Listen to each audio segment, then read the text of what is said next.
তো শুভ বিকেল বন্ধুরা, কেমন আছো? আশা করি ভালো আছো।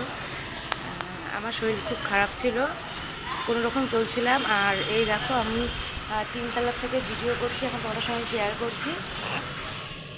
দেখতে পাচ্ছি এখানে বৃষ্টি হয়েছে 2 দিন।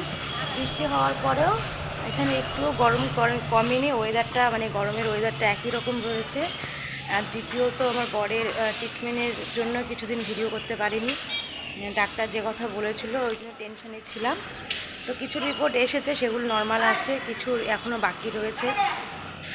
মানে মঙ্গলবার বুধবার আবার ডাক্তার দেখানো আছে। তো ডাক্তার বলেছে অপারেশন করতে হবে, জানি না কি আছে। তো অপারেশন করতে প্রায় 70 থেকে 80 হাজার টাকা খরচ আছে। ডাক্তার একটা মানে অনুমান করে একটা অ্যামাউন্ট বলেছে, বেশিও লাগতে পারে। তো জানি না কি করতে পারি। তো প্লিজ বেশি বেশি করে ভিডিওটা শেয়ার করো আর লাইক কমেন্ট করো।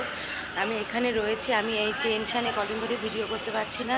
তো ভাবলাম সব কিছু তোমাদের সঙ্গে শেয়ার করেছি, যে ওই জন্য এই ভিডিওটা তোমাদের সঙ্গে শেয়ার করি। এখানে বৃষ্টি হয়েছিল, কালকে রাতেও হয়েছে, আজকেও হয়েছে। এখন মানে ব্যালকনিতে আছি, তাই একটু ঠান্ডা রয়েছে, কিন্তু রুমে গেলে প্রচণ্ড পরিমাণে গরম লাগে।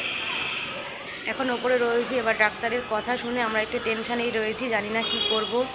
এত দূরে এসে ট্রিটমেন্ট না করলে সত্যি একটা খুব খারাপ লাগবে, কিন্তু পয়সা ছাড়া তো যেহেতু ট্রিটমেন্ট হবে না। তো জানি না, ভগবানের উপরে ছেড়ে দিয়েছি, ভগবান যেদিকে নেবে সেদিকেই যাব। তো ভিডিওটা এখানেই শেষ করলাম। টাটা।